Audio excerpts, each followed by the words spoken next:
Coucou Lorraine Mastar. Salut. C'est ta particule, tu le sais. Ouais, maintenant c'est devenu mon nom de famille en fait. Mais la vie, c'est vrai. Non mais je t'aime trop, je suis trop contente que tu sois là. Merci beaucoup. Comment tu vas aujourd'hui? Ça va et toi? Ben écoute, ça va. Je m'excuse publiquement, je suis tellement en retard aujourd'hui. C'est pas grave. T'es tellement gentil avec C'est moi. pas grave. Non, bah on est amis quand même aussi. Mais donc, oui, mais bon, quand même. Je suis trop contente que tu sois là. T'es genre la militante en bien-être au travail en France. Et on a besoin de toi pour enfin se faire respecter dans ce monde du travail qui ne respecte pas les gens en fait. Toi, t'es là pour dire les termes.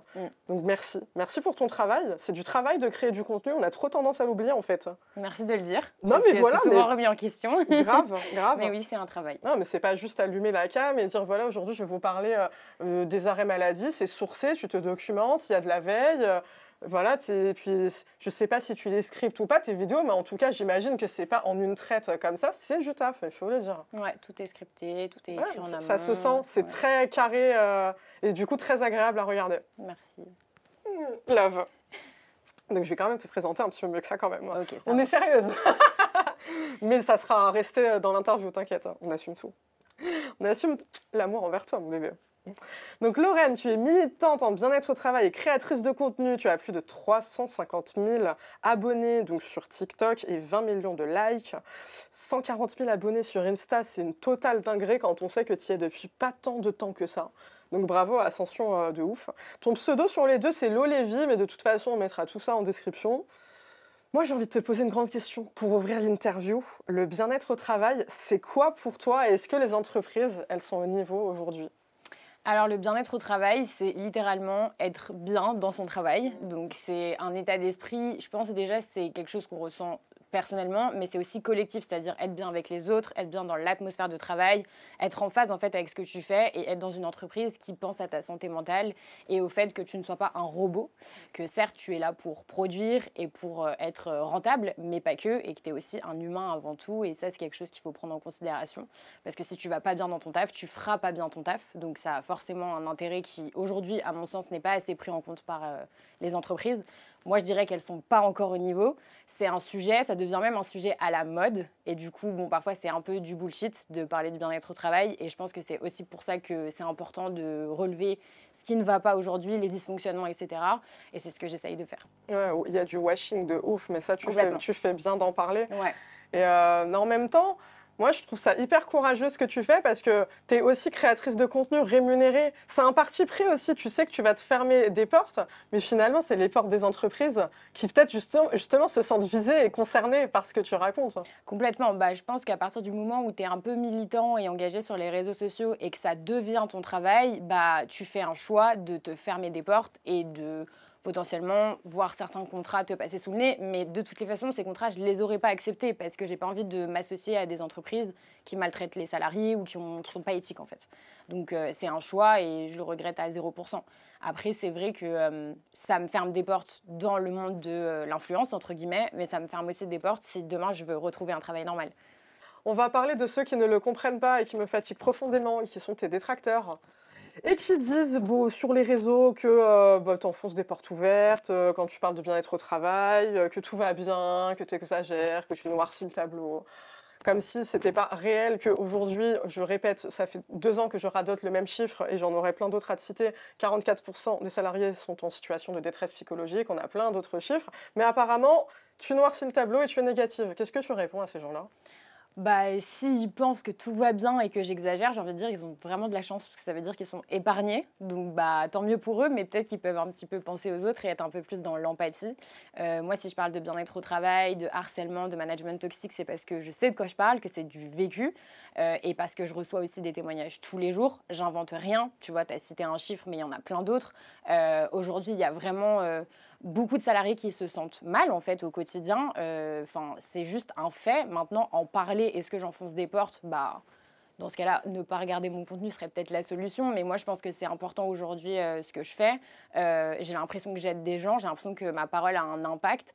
Si quelqu'un n'est pas intéressé ou pense que j'exagère, vraiment, je l'invite à quitter ma page. Il n'y a pas de souci, je force personne à regarder. Mais il y a aussi des gens que ça aide et c'est à eux que je m'adresse en fait. Donc, je ne vais pas arrêter parce qu'il y a 3 débiles qui considèrent que je suis trop négative, que de toutes les façons, les choses vont rester telles quelles ou que c'est pas si grave. Enfin, je ne vais pas m'attarder sur eux en fait. Mais bien sûr, peut-être trop de gens, comme tu le dis, à travers, je me permets de le dire, je sais que tu es très humble, à travers tous tes partages, et tu le vois de toute façon dans les témoignages. Je n'ose même pas imaginer à quel point tu croules sous les messages de gens qui te partagent justement des histoires plus ou moins sordides, Mm. etc. Donc, on se concentre sur le positif. Je bois tes paroles et tu as bien raison parce que vraiment, c'est ultra nécessaire à l'heure du autant de mal-être au travail, justement, d'avoir des voix comme les tiennes. Et sans transition, on va parler de santé mentale. Selon le 12e baromètre état de santé psychologique des salariés français du cabinet Empreinte Humaine, donc tu vois d'autres chiffres, 48% des salariés sont en détresse, donc ça varie un petit peu selon les sources. Celle que j'avais citée tout à l'heure, je ne sais plus si je l'ai dit, mais c'était Opinionway, donc là c'est Empreinte Humaine. C'est une augmentation de 4 points par rapport à 2023 et 70% des salariés considèrent que le travail contribue à leur détresse psychologique. Comment toi t'expliques ces chiffres et est-ce que c'est des chiffres qui t'étonnent ce que je viens de te donner? Non, ça m'étonne pas. Et je pense même que c'est peut-être un peu sous-estimé, Ouais, il y a tu moyen vois. de ouf. Comment est-ce que j'explique ça? Je pense qu'on est dans une société où on n'a jamais autant attendu des salariés à ce qu'ils soient productifs. Tout va toujours plus vite. Donc, tu vois, maintenant, on a les mails, tout est hyper instantané. Tu as Slack, tu as le téléphone. Enfin, tu es tout le temps assailli de demandes et il faut que tout soit extrêmement rapide. Et tout ce que tu fais est traqué. C'est-à-dire que on sait combien de temps de pause tu as pris, on sait combien de mails tu as envoyé dans la journée. Moi, je sais que dans mon ancien taf, par exemple, j'avais un Excel sur un logiciel où je devais rentrer chaque jour combien de temps j'avais passé sur chaque client. Et je devais expliquer ce que j'avais fait. Donc, il y a un espèce de truc où tu dois tout le temps rendre des comptes et il faut tout le temps que, en fait, tu prouves que tu mérites ton pauvre salaire que tu touches à la fin du mois, que tu mérites que tu as ta place ici. Et en fait, je pense que ce truc de il faut absolument une surproductivité, toujours aller plus vite, alors qu'on fait pour beaucoup des métiers qui sont vides de sens, qui polluent, qui ne sont pas forcément éthiques, etc. Il y a un moment où, en fait, tout le monde pète un plomb. Enfin, je pense qu'en plus de ça, le fait que l'inflation, la vie n'a jamais été aussi chère, bah, ça n'améliore pas les choses parce que tu bosses 5 jours par semaine, 35-40 heures, tu passes plus de temps avec tes collègues qu'avec ta famille, et à la fin du mois, tu touches un salaire qui te permet juste de payer tes factures, payer ton loyer, payer à bouffer, et il reste quasiment rien, voire rien du tout. Et tu te dis, mais tout cet investissement pour une entreprise qui s'enrichit sur mon dos, et en fait, moi, où est mon enrichissement? J'ai pas d'enrichissement perso, j'ai pas d'enrichissement pécunier. À quoi ça me sert, en fait, tout ça? Donc, je pense que c'est assez global, mais je dirais que là, la société va pas très bien sur plein de plans, et du coup, c'est difficile de s'épanouir dans son travail aujourd'hui. Oui, oui, complètement. Mais comme tu dis, c'est un tableau vraiment global. Il y a une partie des travailleurs qui sont particulièrement pointés du doigt. C'est un public auquel tu t'adresses beaucoup dans tes vidéos, la Gen Z. Oui. T'en fais partie. Yes. Je les aime trop parce que justement, ils déconstruisent de ouf cette image de tout ce dont tu viens parler. On y reviendra beaucoup. C'est la surconscience professionnelle, le sur-engagement qui est attendu de la part de pas mal d'entreprises, alors qu'en réalité, on est fatigué en fait de ces conditions de travail-là quand on est salarié pour des boulots, comme tu l'as dit, qui parfois, souvent, peuvent être vides de sens. Pourtant, ils sont canardés, cette Gen Z, et c'est sourcé. Donc, la Gen Z, ils ont une très mauvaise image. Donc, pourtant, ça va représenter 30% des forces de travail dans le monde d'ici 2030, d'après France Travail. Selon une étude Ipsos, 70% des chefs d'entreprise ne la comprennent pas, voire en ont peur. Pour eux, elle serait paresseuse, infidèle, peu respectueuse.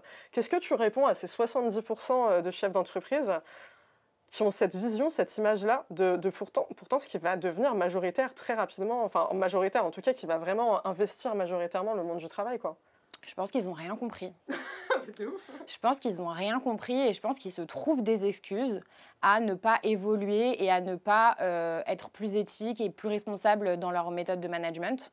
Je pense que c'est facile de rejeter la faute sur les jeunes, que ça a toujours été le cas. Depuis des millénaires, on dit que c'est la faute des jeunes, que les jeunes sont feignants, que les jeunes sont débiles, que les jeunes n'ont pas de valeur, etc. C'est bon, on connaît le discours. Je pense qu'eux-mêmes, ces chefs d'entreprise, ont subi ces discriminations quand ils étaient jeunes. Ils répètent, en fait. Je pense au contraire que c'est une génération qui est hyper engagée. Je dirais pas qu'ils sont infidèles, je dirais qu'en fait, ils se laissent plus marcher sur les pieds. Et ça pose problème dans le sens où c'est vrai que quand tu engages quelqu'un, tu n'as pas envie qu'il rompe sa période d'essai parce que tu as investi en lui et que du coup, tu as envie que cette personne, elle reste. Mais en fait, moi, la première, je suis allée dans un CDI, mon premier CDI après mon master. Ça s'est mal passé. Au bout d'un mois, j'ai démissionné. Et effectivement, mes parents m'ont dit « Mais qu'est-ce que tu fais ?» Mais en fait, pour moi, ma santé mentale était trop importante et ce que je voyais dans mon taf ne me convenait pas et je ne pouvais pas me projeter et me dire, bon, bah, je mets de côté le fait que tous les matins, je me lève avec la boule au ventre à l'idée d'aller bosser dans cette boîte parce que je vais être payée 1800 € à la fin du mois. Wouhou, trop bien. Non, il y a un moment où je me suis dit, je me choisis en fait. Et je pense que ça, c'est quelque chose qu'aujourd'hui, beaucoup de chefs d'entreprise méprisent parce que ça remet en question des choses qu'ils ont bâties pendant des années. Et c'est difficile, tu vois, de se dire, bah, est-ce qu'il va falloir que je me remette en question moi? Est-ce qu'il va falloir que je modifie un petit peu ma manière de faire? Donc, à mon avis, c'est juste un manque de compréhension ou du déni, ou peut-être qu'ils font semblant de ne pas comprendre, je ne sais pas, mais je trouve ça trop facile de rejeter la faute sur les jeunes, tu vois. Enfin, dire je ne veux pas subir un management toxique dans un taf, sinon je m'en vais, j'ai pas l'impression que ce soit un truc de flemmard, tu vois. Au contraire, et je trouve ça courageux. Parce que tu vois, il y en a beaucoup qui vont dire ouais, de toute façon, ils fuient dès la première difficulté. Non, c'est pas ils fuient dès la première difficulté, c'est ils ont choisi de ne pas se laisser marcher dessus. En fait, il y a un moment où il faut peut-être arrêter de remodeler la réalité, tu vois. Donc, je pense qu'il va falloir à un moment que ces chefs d'entreprise, ces managers, etc., que ce soit des hommes ou des femmes, se posent 5 minutes et se disent mais comment est-ce qu'on va faire pour travailler ensemble parce que c'est quelque chose qui est inévitable. Mais c'est ça, en fait, tout ce que tu viens de dire, je le trouve ouf, parce qu'en fait, c'est pas des trucs incroyables Non. que la Gen Z demande, c'est juste du respect, de la considération, et en fait, juste de faire ce pourquoi on est payé. Et ça donne lieu à des tendances sur TikTok que je pense que tu as beaucoup vu passer. Bon, il y en a eu plein. La plus connue, c'est vraiment le quiet quitting, la démission silencieuse. Mais en réalité, ça devrait même pas être un sujet. Parce qu'en fait, c'est quoi la démission silencieuse? C'est juste le fait de faire ce pourquoi on est payé. Et ça pose problème. Par cette génération-là, pour qui, justement, c'était normal de faire 10 fois plus en étant payé, et ils étaient contents. En fait, juste, la Gen Z, c'est une génération qui se respecte. Moi, je trouve que c'est une dinguerie quand même que ça soit un sujet de faire juste ce pourquoi on est payé et qu'on dise, ouais, c'est mal. Bah, surtout le terme démission silencieuse, alors que tu fais littéralement ce pourquoi tu as été payé, ce qui est écrit dans ta fiche de poste. Enfin, pardon, mais le terme est très mal choisi. Enfin, faire le strict minimum, c'est pas faire tout ce qu'on t'a demandé de faire, du coup. C'est juste qu'il y a un moment où c'est important de savoir fixer des limites et c'est là où je pense que c'est important en fait et qu'il faut arrêter de dire oui mais on leur a pas appris la frustration à ces jeunes. Non, c'est juste qu'ils ont appris à fixer leurs limites et je pense que c'est hyper important. Et tu vois, je pense qu'il y a un truc qui est aussi important de rappeler, c'est que c'est difficile pour la jeunesse de se projeter aujourd'hui parce qu'on est dans un monde hyper anxiogène, que ce soit sur la politique, que ce soit sur le climat, que ce soit sur l'argent. En fait, c'est très difficile de se projeter. Donc évidemment qu'ils veulent que tout de suite maintenant, ce qu'ils sont en train de vivre leur convienne. Parce que c'est difficile de se dire, bon, bah, ça ira mieux dans 15 ans ou 20 ans si je m'investis à fond, parce qu'on n'en a aucune idée de qu'est-ce qui va se passer dans 15 ans ou 20 ans, on ne sait pas. Est-ce qu'il y aura de l'eau potable? Est-ce qu'on pourra faire des gosses? Est-ce qu'il y aura une troisième guerre mondiale? On n'en sait rien. En tout cas, ce qui est sûr, c'est que pour l'instant, ça ne se profile pas très bien. Donc je pense que c'est aussi important de se dire, aujourd'hui, ce qu'on vit actuellement, on décide en fait de ce qu'on vit. Donc si ça se passe bien dans mon taf, bah, je me barre en fait. Et c'est pas être flemmard, manquer de respect aux entreprises, c'est justement ne pas se manquer de respect à soi-même et être en adéquation avec ses valeurs. Donc ça, je pense que c'est important de le rappeler. De ouf, vraiment. Merci d'être là, ma star. Merci à toi aussi. J'adore. Je vais te poser la question que j'ai partagée en story Insta, que j'étais obligée de la spoiler tellement j'avais trop hâte de te la poser. Mais avant, je vais un peu l'introduire. Cette question, mon Dieu, j'en ai rêvé. Je vais un peu l'introduire. Donc sur TikTok, moi je vois passer beaucoup de gens de la génération Z qui expliquent aussi, qui font passer beaucoup vraiment le bien-être et le respect avant tout, mais vraiment ça peut être parfois perçu un peu extrême, genre ils peuvent claquer un arrêt parce que le boss a pas validé les vacances par exemple. Et j'ai déjà vu des trends qui commencent par nous, la Gen Z, on est là pour choquer le monde du travail. Et ça, je trouve ça grave gaulerie à chaque fois. On en vient à ma question. Est-ce que la Gen Z, elle est venue choquer le monde du travail et pourquoi est-ce que le monde du travail, il a besoin d'être choqué? Est-ce que la Gen Z est venue pour choquer le monde du travail? En vrai, je sais pas, tu sais, finalement, je trouve qu'il y a ce truc de génération qui est presque cliché dans le sens où je suis sûre que les générations précédentes, elles aussi, ont choqué le monde du travail à leur façon. Enfin, tu vois, les 35 heures, c'est pas venu par magie. Les congés payés, c'est pas venu par magie. Enfin, chacun a amené sa pierre à l'édifice. Aujourd'hui, on est choqué des jeunes, peut-être parce que si on prend plus la parole, il y a les réseaux sociaux, donc c'est peut-être beaucoup plus médiatisé. Mais en réalité, je sais même pas si c'est vraiment un truc de Gen Z, tu vois. C'est peut-être juste un truc de gens qui ont des valeurs et de l'éthique et ont envie d'avoir une vie en adéquation avec tout ça, tu vois. Donc, est-ce que c'est la Gen Z qui vient choquer le monde du travail? Franchement, je suis même pas sûre. Parce que tu vois, je trouve que c'est presque cliché. Mm. Et pourquoi est-ce que le monde du travail a besoin d'être choqué? Bon, bah ça, est-ce que j'ai vraiment besoin d'expliquer? Tu vois, tout ce que tu dis depuis tout à l'heure, tous ces gens qui vont hyper mal, le fait qu'aujourd'hui, tu gagnes tes sous et à la fin du mois, il te reste plus rien pour profiter. Enfin, tu sais, la vie, c'est pas vivre pour travailler, c'est travailler pour vivre. Et le problème, c'est qu'aujourd'hui, pour la plupart des gens, en tout cas en France, travailler ne te permet pas de vivre et ça te permet seulement de survivre. Et c'est là où il y a un problème. De fou, de fou, de fou. Moi, je me suis grave fait kiffer en te la posant. J'ai vu ça. Franchement, c'était un Beaucoup d'enthousiasme. un pur kiff. On va parler des priorités, justement, de cette Gen Z. Ça me paraît important de te partager une étude Robert Walters qui dit que 52% des jeunes ne veulent plus devenir manager. Ce qui est ouf. Le site 20minutes.fr a commenté cette étude en écrivant: ce phénomène basé unbossing s'explique par la peur de la pression de la gestion des conflits et le rejet des métiers épuisants. C'est ouf pour moi parce que le management, c'était vraiment le Graal pour les générations passées. C'était signe de reconnaissance, c'était vraiment la suite logique de l'évolution. C'était signe de pouvoir. Est-ce qu'on peut dire que la Gen Z, elle a vraiment guéri son ego? L'ego peut-être de cette ancienne génération qui voulait vraiment prouver et dire je suis responsable, je suis manager, pour privilégier son bien-être. Je pense même pas que c'est une question d'ego. Ah, Non, je pense que c'est plutôt une désillusion. ok. Tu vois, qu'avant, on s'imaginait que réussir dans la vie, c'était avoir une carrière, gravir les échelons. Et je pense qu'aujourd'hui, c'est plus du tout le cas pour les jeunes. C'est pas comme ça qu'ils perçoivent la réussite. Pour eux, réussir, c'est voyager, avoir une vie perso épanouie, voir leur famille, faire du sport, mais pas forcément devenir manager, leader une entreprise. Ou alors, il faut que ce soit la leur, tu vois. Ouais. Ça va être plus entreprendre, par exemple. Donc, je pense que c'est même pas une question d'ego, tu vois. Ouais, et du coup, ça serait plus une question de, on va dire, liberté que les jeunes prennent justement dans leur direction à travers l'entrepreneuriat, comme tu dis. Ouais, je pense qu'aujourd'hui, un jeune, il a plus envie d'entreprendre et de monter sa boîte et de gagner sa thune plutôt que de devenir manager et s'épuiser dans la boîte de quelqu'un d'autre, tu vois. Ouais, bah, on en revient à ce que tu disais au début. Enfin, au final, on est au service d'eux et on s'épuise, on y laisse sa santé et à un moment, on se retrouve là à se dire mais il n'y a pas de sens dans tout ça, quoi. Oui, et pour récolter des miettes. Donc, Ouais. Et puis généralement, t'évolues manager, c'est quoi? C'est 100 balles de plus. C'est Ouais. ridicule. Donc, Pour 10 heures de plus par semaine et potentiellement des salariés qui vont te faire la gueule parce qu'en fait, tu es obligé d'appliquer le management de l'entreprise qui ne va pas forcément dans le sens de ce que toi, tu voudrais faire, tu vois. ouais, de ouf. Ma star, on va parler de l'incompétence managériale. Qu'est-ce que t'en dis? Beaucoup de choses à dire. Beaucoup de choses à dire. Selon une étude Gallup, un salarié français sur 2 ne quitte pas son travail, il quitte son manager. À côté de ça, on a plus de 4 managers sur 10 qui ne sont pas formés. C'est une étude Robert Walters. Est-ce que pour toi, l'incompétence globale du management en France, ça serait pas ça le vrai responsable du mal-être au travail? Je pense que c'est un facteur hyper important, c'est sûr. Le fait que les managers aujourd'hui ne soient pas formés pour la plupart, c'est hyper problématique parce que, en fait, le problème, c'est qu'aujourd'hui, le management, c'est une promotion, alors qu'en réalité, il faut avoir les compétences pour manager.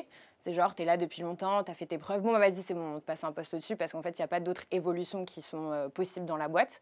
Et ça, je pense que évidemment, ça pose problème parce que quand tu es manager, tu travailles avec des humains, en fait. Donc, si tu n'as pas un minimum de compétences pour travailler avec des humains, il y a un moment où ça ne va pas marcher, ça va bloquer. Après, je pense que malheureusement, en France, on est hyper old school sur toutes ces questions-là. Tu vois, par exemple, dans les pays nordiques, ils font beaucoup de management horizontal et ça marche vachement mieux. En fait, le fait que tout le monde se sente considéré, entendu, écouté au sein de la boîte et que chaque personne puisse donner ses conseils, ses feedbacks, etc. pour les prises de décision, bah, ça fait que tu te sens vraiment impliqué et valorisé. Et malheureusement, ça, en France, on en est encore très loin, mais c'est bien dommage. Ouais, de ouf. Mais ça, c'est un vrai sujet parce que on a trop tendance vraiment à dire j'ai changé de taf assez comment dire, trop facilement, alors qu'en réalité, souvent, c'est des problèmes d'organisation, c'est des problèmes de management, et le système reste le même. Et derrière, il y a des gens qui continuent de souffrir. Donc c'est ça qui a questionné profondément pour peut-être arriver à créer un vrai système sain pour tout le monde et aussi réduire le turnover. Au final, c'est l'intérêt de tout le monde. Hein. Ils se plaignent d'avoir des turnovers de l'espace. Si au final, les gens quittent leur manager et pas l'entreprise, C'est peut-être ça la solution du turnover. En fait, le problème, c'est que je pense que les entreprises, elles voient trop court terme. Bah oui. Elles n'ont pas envie d'investir dans des formations pour les managers ou de prendre des managers déjà ultra formés de l'extérieur parce que ça coûte trop cher, en se disant on fait des économies maintenant, sauf que sur le long terme, le turnover, ça coûte super cher. Et du coup, sur le long terme, ça coûte plus cher finalement de ne pas former. Donc, bah ouais, mais c'est la vision court-termiste de il faut être rentable tout de suite, il faut faire du chiffre tout de suite, tu vois. Ouais, et c'est bien dommage. On va parler d'un sujet justement lié à tout ce qu'on vient de dire, la conscience professionnelle. Je ne peux plus entendre ce terme, ma star. Je supporte plus, je te jure, je vais câbler. J'ai hâte que tu me donnes ta vision sur ça. Sur TikTok, justement, on y revient à la trend dont on parlait tout à l'heure. On a parlé un petit peu du quiet quitting, donc démission silencieuse. Il y a aussi le loud quitting, donc le fait de quitter vraiment son taf, en grande pompe, drama queen, etc. Et au final, tout ça, c'est dû à un désengagement, qui est un autre sujet RH, et au fait qu'à un moment donné, on n'est plus suffisamment bien dans son taf pour se sentir vraiment investi.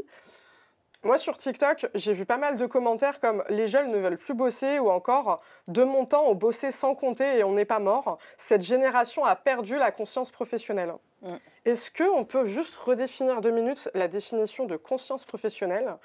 Est-ce que réellement, c'est ça, c'est ne pas se tuer au travail, la conscience professionnelle?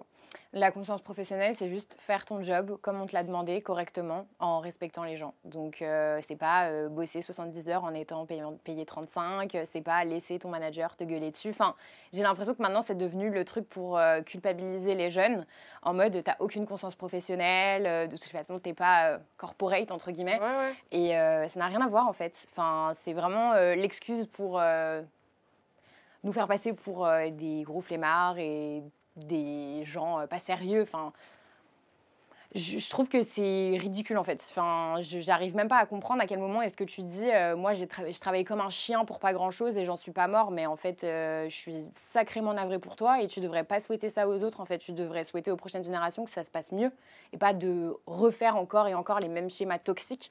C'est comme s'il y avait aujourd'hui, j'ai l'impression, une frustration de la part de certaines personnes, pas toutes évidemment, mais de certaines personnes qui ont tellement souffert au travail qu'elles voudraient qu'on vive la même chose, Oui. parce qu'elles ont l'impression que si ça s'améliore, bah, elles ont raté quelque chose en fait, parce qu'elles ont accepté tout ça, et que comme certains jeunes aujourd'hui refusent, ils se disent bah, pourquoi vous n'allez pas vivre la même chose que moi, c'est pas normal. Et je trouve que c'est triste en fait. Moi par exemple, si je suis demain parent, bah, je souhaiterais à mes enfants qu'ils vivent des choses plus positives que moi et qu'ils passent pas par les mêmes traumas en fait. Ouais. Et ils peuvent malgré tout se forger une personnalité et être sérieux sans passer par les mêmes traumas que moi. Mais je suis hyper d'accord avec ce que tu dis et j'irais jusqu'à dire qu'en fait la génération Z, elle en a rien à foutre des générations passées, elle se compare pas à elle. C'est la génération passée qui fait que se comparer tout le temps à la Gen Z et ton argument il est béton. Je pense que c'est vraiment une forme de frustration et de jalousie qu'en fait ils ont l'audace d'aller chercher ce qu'eux n'ont pas eu l'audace d'aller chercher parce qu'ils ont beaucoup subi en fait. Après, c'était pas du tout le même contexte, tu vois. Je sais qu'à l'époque de mes parents, ça pouvait être hyper difficile de trouver un taf. Donc forcément, tu étais peut-être plus à même d'accepter des choses qui vont à l'encontre de ce que tu considères comme acceptable. Et aujourd'hui, c'est peut-être un peu moins le cas parce que aussi on entreprend plus, parce qu'on fait plus d'intérim, on fait plus de CDD. Disons que c'est plus facile de trouver un petit job alimentaire ou même juste un job tout court, même si là, ça commence à devenir un peu compliqué. Mais en tout cas, ces dernières années, c'était plus facile. Et du coup, je pense qu'on a plus de critères élevés en fait quand on est moins dans la galère. Donc j'entends, peut-être qu'ils n'avaient pas le choix, mais du coup, si nous, on a le choix, pourquoi est-ce qu'on ne va pas le faire, en fait? Enfin... Mais de ouf. De ouf. Et partir à 17h, si on finit à 17h, c'est OK, en fait. Mais en fait, c'est normal. Voilà, enfin, c'est normal. Tu payes pour 1 heure de massage, la meuf te fait 1 heure de massage, tu vas pas lui dire t'as pas de conscience professionnelle, pourquoi tu fais pas 20 minutes en plus gratos? Bah, c'est exactement la même chose, en fait. Enfin... Mais de ouf. Mais ça, tu vois, c'est toutes les petites phrases pour te faire culpabiliser sur le fait que t'es pas suffisamment investi dans ton taf. Mon taf, il est fait, basta, en fait. Et puis, si j'ai pas assez de temps pour faire mon taf, c'est qu'il y a un problème, en fait. Ça veut dire qu'on m'a donné trop de missions. Et du coup, prends quelqu'un d'autre, en fait. Si tu me donnes le taf de 2 personnes, c'est normal que je sois tout le temps en retard. De ouf. Mais rester trop tard au travail, c'est pas que... En gros, ce que je considère, c'est si tu es supposé rester tous les soirs 1 heure plus tard, c'est pas normal, en fait. Ça veut soit dire que tu n'es pas compétent et que du coup, tu as besoin de travailler plus longtemps que les autres pour faire la même chose, soit ça veut dire que ton employeur se fout de ta gueule parce qu'il t'a pris sur un taf où il t'a surchargé il t'a surbooké et du coup, tu es obligé de bosser plus. Mais gratos, bah non, en fait, ça marche pas comme ça. Ouais, bien sûr. Donc, et puis même, tu sais, le présentéisme, qu'est-ce que j'en sais que si tu restes 1 heure de plus que moi, tu bosses vraiment plus. Mais oui, de On est en France, c'est tellement à la mode de se tourner les pouces en attendant que le temps passe pour montrer au patron qu'on est resté longtemps. De ouf. Enfin, De ouf, de ouf. j'ai pas l'impression qu'ils soient forcément plus compétents que nous, ces gens, tu vois. Ouais, mais hyper d'accord avec toi. En plus, il y a des pays où c'est archi mal vu, quoi, de faire Bien ça. sûr, il y a énormément de pays où il est mal vu de partir après l'heure où tu es supposé terminer.